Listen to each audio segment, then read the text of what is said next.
నిలబడు నానా, ఎదుర్కో నానా, ధైర్యవంతుడు నానా అనేటువంటి మంచి మాటలు చెప్పే పిల్లవాడి మనసు పడిపోతున్నది. నీకు తినకపోయినా ఇంకొకరు పెట్టడం అలవాటు చేసుకోనానా అనే మంచి మాట చెబితే వాడు గొప్పవాడైతాడండి. వాడు గొప్పవాడైతే రేపు పొద్దున ఈ తల్లి అనాథాశ్రమంలో పంపిస్తాడా?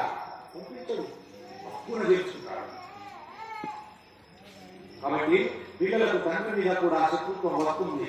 తల్లి ఉంటే తల్లి ప్రవర్తించే తీరు నుండి పిల్లవాడికి తండ్రి మీద కూడా శత్రుత్వం వచ్చేస్తుంది. అమ్మ తండ్రి ఒక మాట అన్నదనుకోండి, అమ్మ ఊరుకుందనుకోండి, వాడికి ఏమవుతుంది?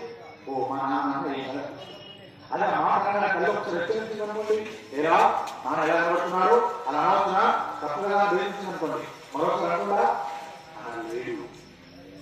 పిల్లలకు తల్లి ఒప్పిస్తా సహనంతో కూర్చుంటారని చెప్పాలి. ఇప్పుడు ఆ పిల్లలు అమ్మ ఏం తిన్నమ్మా నీకు దాచి కావాలి అని అడిగారు. వాళ్ళు తెలివి మనుషులు కాబట్టి తల్లి అలా మాట్లాడుతుంటే వాళ్ళు ప్రశ్న వేశారు, అమ్మ ఏంటి తిన్నమ్మ నీకు దాచి కావాలి, ఏ కారణం చేత అడిగారు. అడిగితే కేవలము అసూయ తప్ప ఆవిడ దగ్గర జవాబు లేదు. దేని గురించి కావాలి నా చెల్లెలు? నా చెల్లెలు